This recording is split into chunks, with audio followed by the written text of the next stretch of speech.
talk to me about these boat numbers, Henry, because we were told that the Prime Minister and Suella Braverman as Home Secretary were going to stop the boats, but the boats keep coming.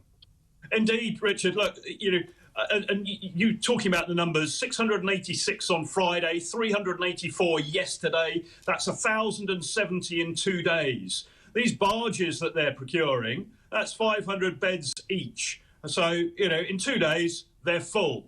There is no way, of course, that we can buy barges at the rate of one a day. Where are we going to put them? The only way of dealing with this, Richard, is to stop this, putting sticking plasters on the accommodation issue and actually stop the flow of boats. Now, there are various ways that can be done. And there's, all of those methods should be applied at the same time concurrently.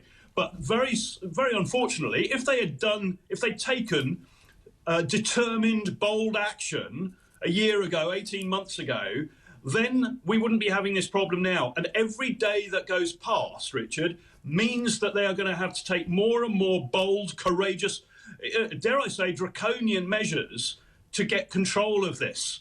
And nobody is totally against, or very few people are totally against immigration. What they want is properly secured borders and properly managed immigration. That seems to be simply eluding the British government, along with a number of other things.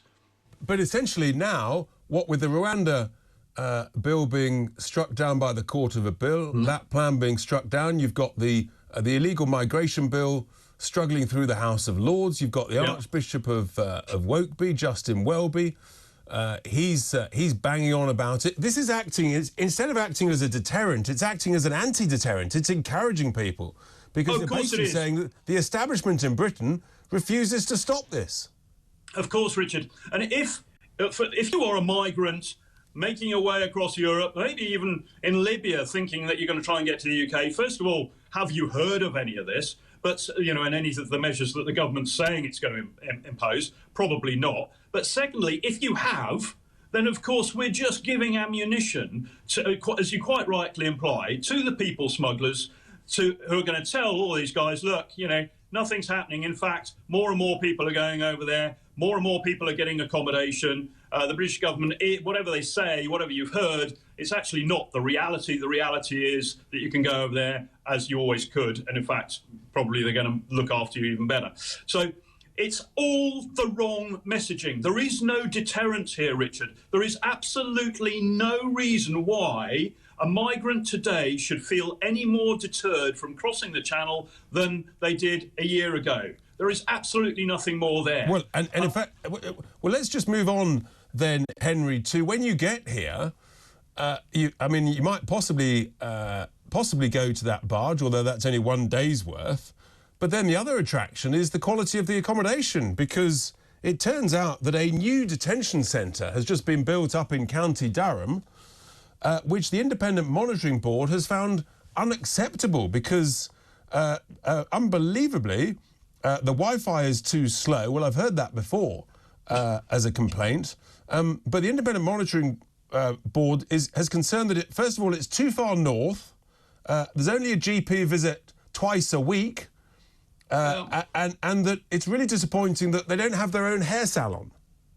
Yeah, very disappointing, Richard. I mean, God, my heart bleeds for these people. Look, wherever you go in the world, and I've actually helped the Albanian government in 1999 set up refugee camps across the country when there were the refugees coming out of Kosovo. I've managed refugee crises. Now, the reality is that refugee camps, and that's what we're talking about here, refugee camps should be properly policed. They should have all the facilities there. But we are going well over the top. Go to the United Nations High Commission for Refugees and ask them to set up a refugee camp. And I'll tell you what, you'll get tents or porta cabins. You will get basic educational and medical facilities, and you won't get anything more. Well, they're fed, they're clothed, they're not going to die. I'm going to read... That's the requirement. I'm going to read, Henry, to my listeners and viewers what this independent board says about a new detention centre. The location of Derwentside, plus the inadequate communications infrastructure, leads to unsuitable treatment of detained women that is in some respects inhumane, and they recommend that they're supplied with iPads to help with translation and to make friends. So that's all very nice. It's absolute bull, Richard. I'm sorry, this is absolute bull. We're going further and further down the route of encouraging people to come across the channel. Why wouldn't they? I mean, you know, if France was providing that, I might go that way. Maybe a lot of people would like it if I did. But look, the world has gone mad. And I say that not just in terms of immigration. You can look at, you know, men do not become women. Women do not become men. And it's not okay for children to be cats. Likewise, anybody who actually thinks that these numbers and this sort of support is sustainable without serious damage to the economy, the infrastructure of the United Kingdom and the culture and our communities, anybody who thinks that it doesn't have that impact, it really needs to have a cup of coffee and think about a bit of common sense, because this simply isn't sustainable, Richard. There is no way. We know it. Everybody knows it. You're absolutely right. Henry, you're right. Thank you so much indeed. Sorry, getting a bit passionate. No, we all are. And it's really important, Henry. Thank you so much indeed. Henry Bolton there, international borders expert.